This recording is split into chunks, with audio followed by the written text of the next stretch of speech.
Hi there, Gemini. Thank you for joining me for your monthly forecast for February.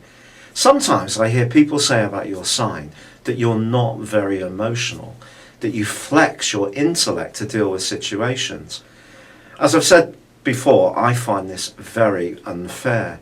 It's just that you have an ability to multitask almost in the way that you deal with different situations, and it's not your fault that you get on with so many different people.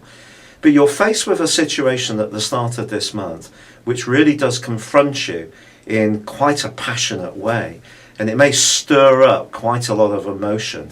And even if you're someone who is a bit more logical in your approach, you may be surprised by how much something really does grip you. And all of this comes from the fact that Venus is going to be engaged in a tight embrace with tiny Pluto. Now, Pluto has been having a dramatic impact on the heavens ever since it went into Capricorn 7 years ago for all of us. But in this particular location, as Venus goes alongside, this is about lust. It's about control. It's about ownership. It's about property.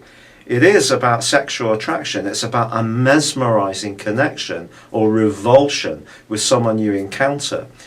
You might, in a business context or something to do with property, have an opportunity to really make progress, and it could come completely out of the blue because these two are clashing with Uranus, the planet which has also been shaken up the heavens in the last 4 years in the sign of Aries. So something could come about quite randomly, but push you to confront an issue about how you feel about intimacy, being close to someone, letting down your boundaries, or letting go of a relationship which is no longer working for you.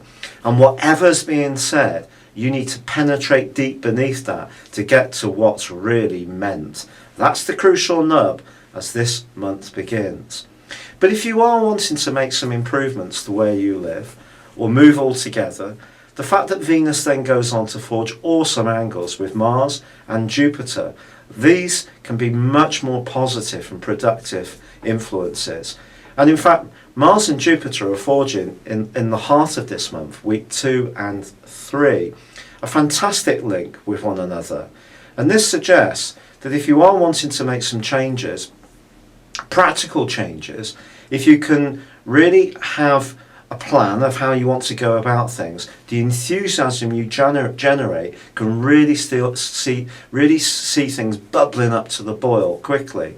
It's just you need to be very aware of the detail of things, because this is a very expansive go-getting influence which can see us overlook the details of things.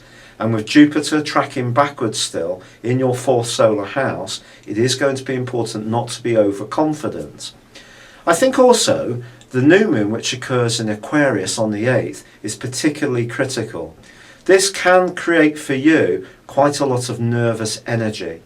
And if you are trying to achieve something, you're not going to do it if you spread yourself too thin. And there could be part of you that feels that you're almost unbeatable at times, which can see you taking on more and more. Try to avoid that trap.